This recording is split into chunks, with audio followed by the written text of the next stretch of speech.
Most Americans want to believe that the United States is the gold standard of clean food. But that belief may not hold up to scrutiny. From unsanitary practices in mass production to the addition of dangerous chemicals, countries have good reason to give the side eye to imported foods claiming to be USDA approved. That's right. This week, we're talking about American foods that have been banned by other countries. But before we get started, be sure to subscribe to the Weird History Food channel. Then leave a comment and tell us what other world food facts you would like to know more about. Now let's see how wrong the rest of the world really is. Since the dawn of Skittles, there have been rumors about the dangers of eating them. Every one of us heard at least one classmate claim that the red ones make you sterile. And the yellow ones? They give you cancer. Turns out it might be worse than that. First of all, your classmate wasn't wrong. The dyes known as yellow 5 and yellow 6 have been linked to hives in hyperactivity in children. Sweden and Norway have banned the candies out of concern. The European Union will most likely be banning Skittles at the end of the year, having already swapped out some of the dye for more natural flavors. This is because of something called titanium dioxide, which can be found making the colors pop across the rainbow.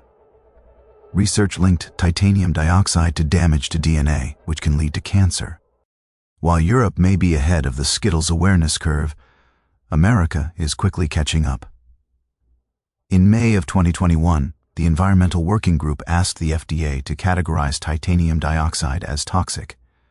And yes, before you ask, right now, the FDA says it's okay to consume some of that chemical compound. You can taste the rainbow, but just in moderation.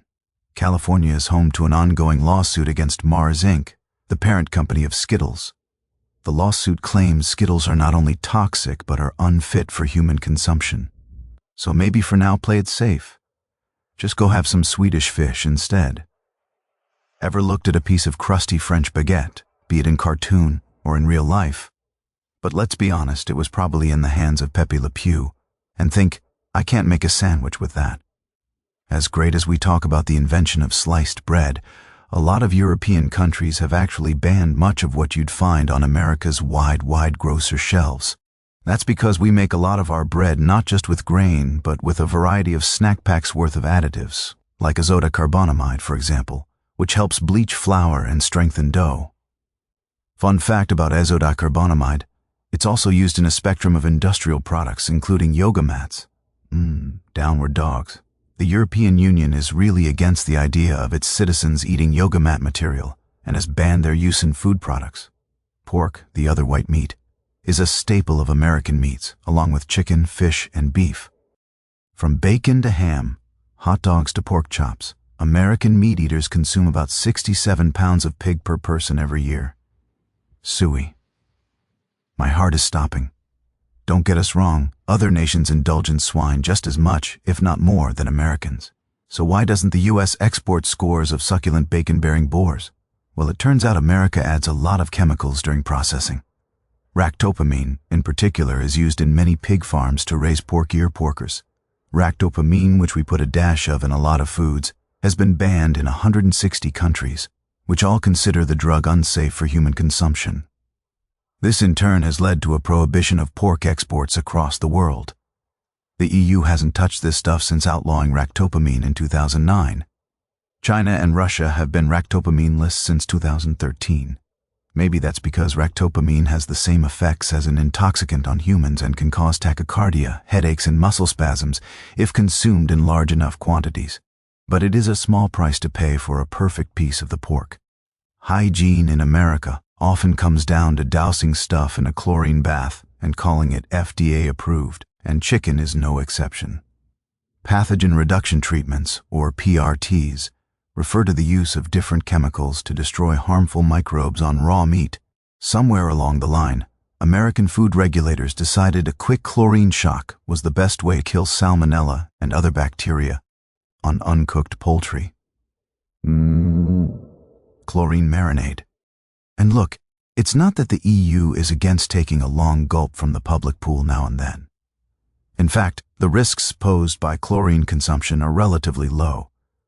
The bigger concern is that the chlorine baths are just a eye-burning band-aid on a larger problem, the tip of the beak, so to speak. They're worried that the PRTs are insufficient to deal with more than just the normal bacteria and don't get at a potential contamination from things like low-quality feed to unsanitary coops on farms. The EU called the chlorine rinse an easy fix, arguing no chemical rinse will ever remove all bacteria from meat heavily contaminated as a result of poor hygiene. That hurts extra to hear it from the French. Mountain Dew is the closest any soft drink has come to being fully weaponized. But did you know in Austria and Norway the soda is outright banned? That's because Mountain Dew's signature Chernobyl radiant hue comes from tartrazine, also known as yellow 5. And if your ADHD hasn't kicked in yet, you'll remember that color and number from the Skittles section earlier. It's been linked to headaches, hyperactivity, and the desire to be annoying to other people. Ironically, the qualities that make Mountain Dew a soda non grata in other countries is exactly what the brand promotes: a frenetic, over-caffeinated lifestyle. Do the Dew, Baja Blast, woohoo.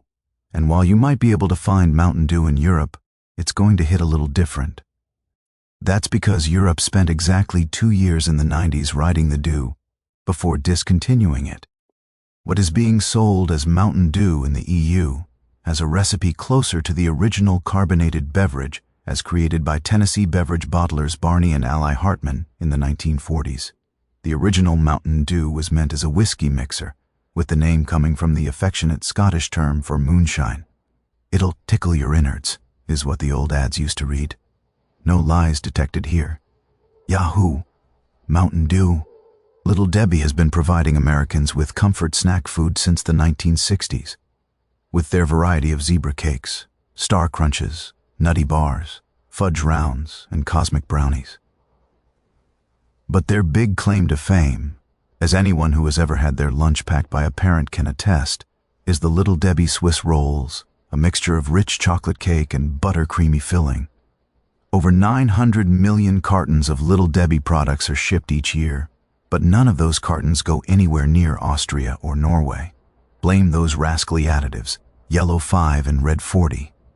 Swiss rolls contain 32 milligrams of dye per product, and in those quantities, they've been shown to have an adverse effect on children.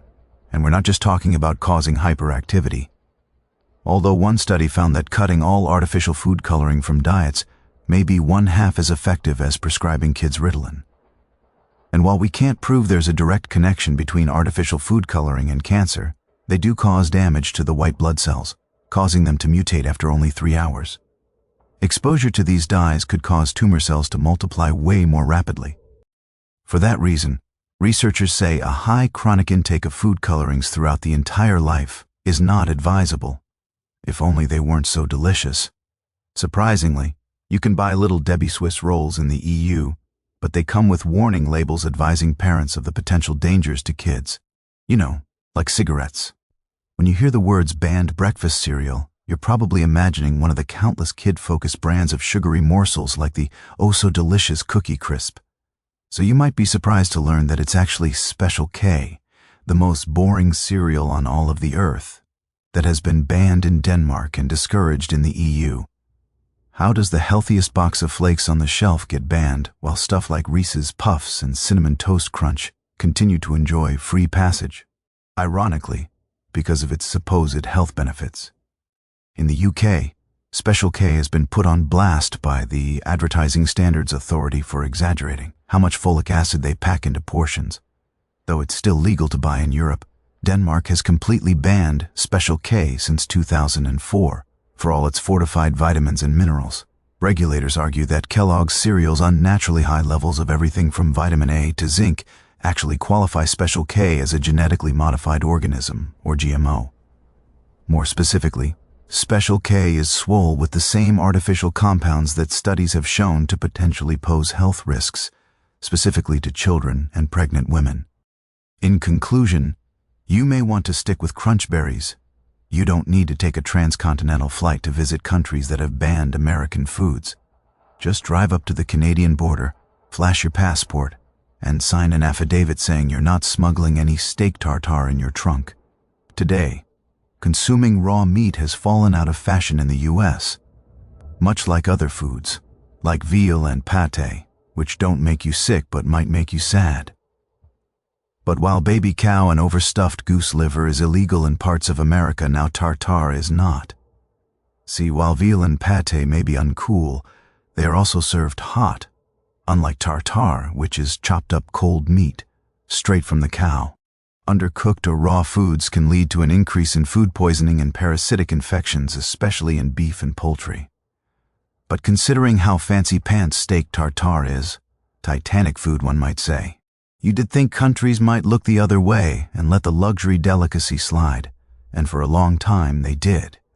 In Canada, meat has to reach an internal temperature of 145 degrees Fahrenheit, the equivalent of a medium rare steak, in order to be considered safe to serve. But those rules aren't strictly enforced. That is, until recently. In 2021, restaurant owners in New Brunswick selling steak tartare were all served cease and desist letters. Canadian public health officials had decided that amid the ongoing health crisis of COVID-19, the last thing their citizens needed was a side order of botulism. Is there anything more American than Coca-Cola? The fizz, the flavor, the former secret ingredient, cocaine. Coke is basically apple pie in beverage form. And it's not just Americans who are cuckoo for Coke. Invented by a pharmacist in 1886 Georgia, Coca-Cola quickly caught on overseas. It was the World War II GI's drink of choice. Pre-pandemic, Coca-Cola had 500 brands in over 200 countries, making it the best-selling soft drink and one of the most recognizable brands of all time. But there will always be exceptions. And unlike the other entries on the list, for once, it has nothing to do with health concerns. Everybody knows that Coke is not good for you. We just decided collectively that we don't care. No, the countries that have outlawed the brand have done so because of what it represents, a symbol of the encroachment of American capitalism. From 1962 to 2011, the U.S. banned sales of Coke to Burma as part of sanctions against the military junta that ruled the country until 2011. It resumed sales in the country in 2012. Today, Coca-Cola is only unavailable in 2 countries with long-term trade embargoes with the U.S. North Korea hasn't allowed Coke since 1950, and the bubbly beverage has been banned in Cuba since Fidel Castro seized supplies in 1962. First the prequels, now Coke. Is there anything that can't be ruined by the federalization of trade taxation? In a twist of irony and lime, Cuba was actually one of the first bottlers of the beverage outside of America. Today, Cuba Cola has replaced Coke as the country's soft drink of choice, though black market sales abound. After all, it is the birthplace of the Cuba Libre, aka the rum and Coke.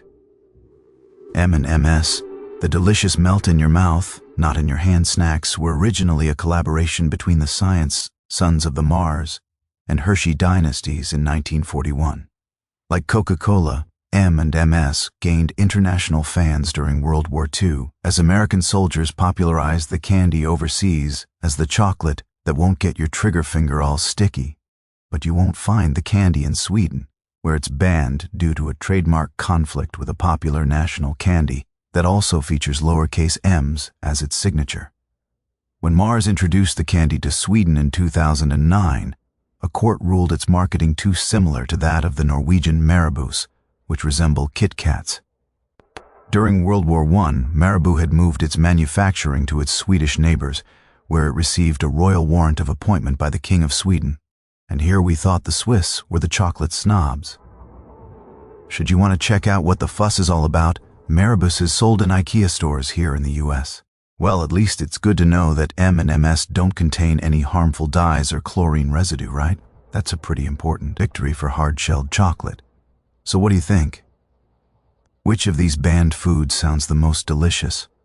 Let us in the comments below. And while you're at it, check out some of these other videos from Weird History Food.